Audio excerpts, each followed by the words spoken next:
and welcome to another Nevada Wolf Adventures. Didn't do a whole lot this weekend, primarily because I got the new Koso gauge in. So here I am coming into Carson, and of course there is a herd of Mustangs standing on the side of the highway. Now, if you look down at the bottom of the screen, you can see the stock gauge that my Ninja came with. The only difference on mine is that I've applied a smoke plastic to it to darken down the white faceplates, which I didn't like. And one of the things that people suggested to me was just to buy a gauge that had black faceplates, but I would really like knowing that the odometer that's showing is the actual mileage on the bike. So buying a new gauge didn't really sound like a good solution to me. That is until a group buy showed up on ninjet.org that included the new Koso RX2. Well, not new, it's been out for a while. And because it's a digital gauge, I was like, well, maybe they can program this. So it was suggested to me to actually contact Koso directly, and I did, and they said that yes, if a unit is coming directly out of the factory, they can pre-program it to whatever mileage that I need. So I talked with Evan at RaceTech Electric. He said he would work with his representative, and I've got a gauge that is pre-programmed to what my mileage is. So, yippee! As part of the group buy, the gauge came as well as the adapter plate for the front of the Ninja, which is Ninja 250, and also the plug-and-play kit as well as a voltmeter that was included in the kit.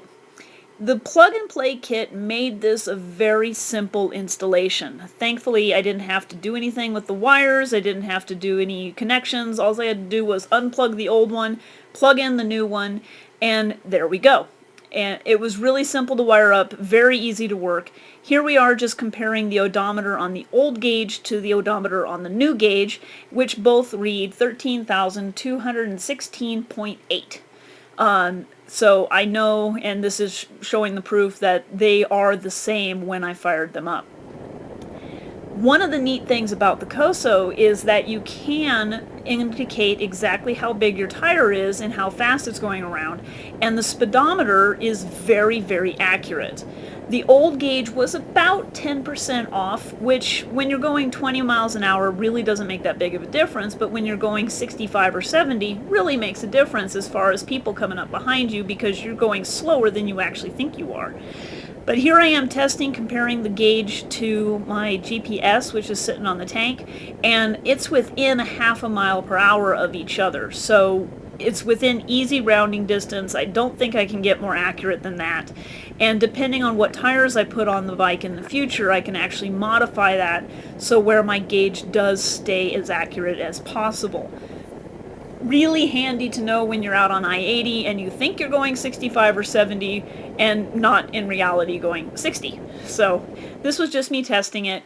And of course I had to run up the truck route and come down Geiger grade just to see what it looked like during twilight and also dark as I was leaving Reno. As you can see, it's really bright. My helmet does block the light, so it's not shining right into my eyes, but it makes it really easy to see how fast I am going, as well as the time and the 2 trip meters that I have, which is good because that way I can keep track of how long a trip actually is, as well as the distance in between fill-ups.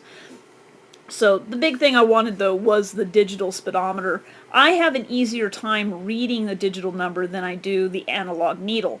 I'm one of those, I have to look at the needle and go, where's it pointing, versus a quick glance, and I know exactly what the numbers are when I look down at it. And also I had to kind of play around with the colors that are available through Koso. So the green one I preset because, hey, I've got a green bike, I've got a green helmet, I got green everything. And so I was testing out the red for night vision. The red is a little bright, so I tried, no, purple's not going to work. Purple's brighter. Yellow just didn't look good. Not a big fan of yellow. White was really bright. I might use that for a daytime. Blue, thankfully, was a little dark, so that it worked out really well riding around with the blue one. But I think I'm going to keep the green simply because it just makes it easy and everything's green already. So, but Koso does offer different colors. This was also showing what true dark is. If you actually look at the reflection in my helmet, that's more of what it was. The camera's just not focusing that well. I also want to show off the fact that I've got new headlights. These are silver Sylvania Silver Stars, which do shine light out further left and right and more right in front of me so that I can see a little bit better at night.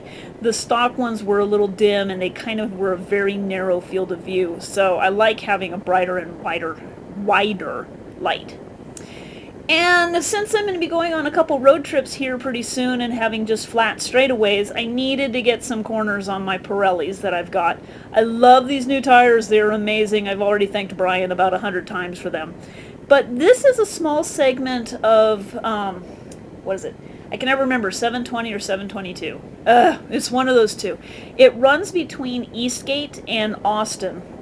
And it is formerly Highway 50. Well, before they moved it north, going up through Cold Springs and New Pass, and then down into Austin. This small section of road is the best area out here, and it's a hidden little gem. There's very, very few traffic on here. I think I maybe usually run into one car or two at the most. The biggest problem you have to worry about is cows standing on the road. But it is a very curvy section of road. There is a beautiful S-turn, which I'm actually in the middle of right here. And it's just a fun little area that not a whole lot of people know about because everybody wants to stay on the highway and just get from point A to point B. And in Nevada, you can't really do that because it's flat and boring and just sand and sage and who cares. But you have to get off the highway. Go explore those old roads. Like I've said that before, so I'm not going to just continue to preach. Anyway, this is leading up to Carroll Summit, and again, this is a fun little area. I'm going to turn around up here at the summit simply because I just wanted to play on this section. But if you continue down over the other side, you drop down into the canyon. There's a neat little house back there that somebody has painted a rather interesting bull on. I'm not much one for graffiti, but there are some artists out there, and the bull is actually kind of really neat, at least in my opinion. But this is one of the areas that I go play on if I don't have the time to go up to Virginia City or get up to the lake. So Carroll Summit's probably about an hour-ish away from Fallon. You go past Middlegate, and then as the road turns and heads north towards Cold Springs, you actually just continue on straight. And it really does look like the road should go straight, and it did at one point, so that's why it looks like that. So, but as you can see, it's just a short little segment, probably about, I only did about a 2.5-minute video here through this area because I wanted the really curvy part, but there are some curves further down. Probably takes about 5 minutes to get through the whole thing. So, short section, but a very fun little section, and it's just nice to play on as one of the few curves area in the region. So I did mention that I was going on 2 road trips. One's a vacation with my mom and stepdad and the safety riders, I think I heard them say. Anyways, it's a big trip. Everybody's going to go on the road and just kind of cruise around. The second one, though, which I'm actually using the first as a dry run, I'm going to attempt the Saddle Sore 1000. And if you haven't heard about this, it is an Iron Butt Association challenge. You need to do 1,000 miles in a 24-hour period. And it's mostly a time management thing. How fast can you do fuel ups? How often do you need to do fuel ups? How often are you going to get off and stretch? Food stops, just all the little stops that are necessary when you're on a bike.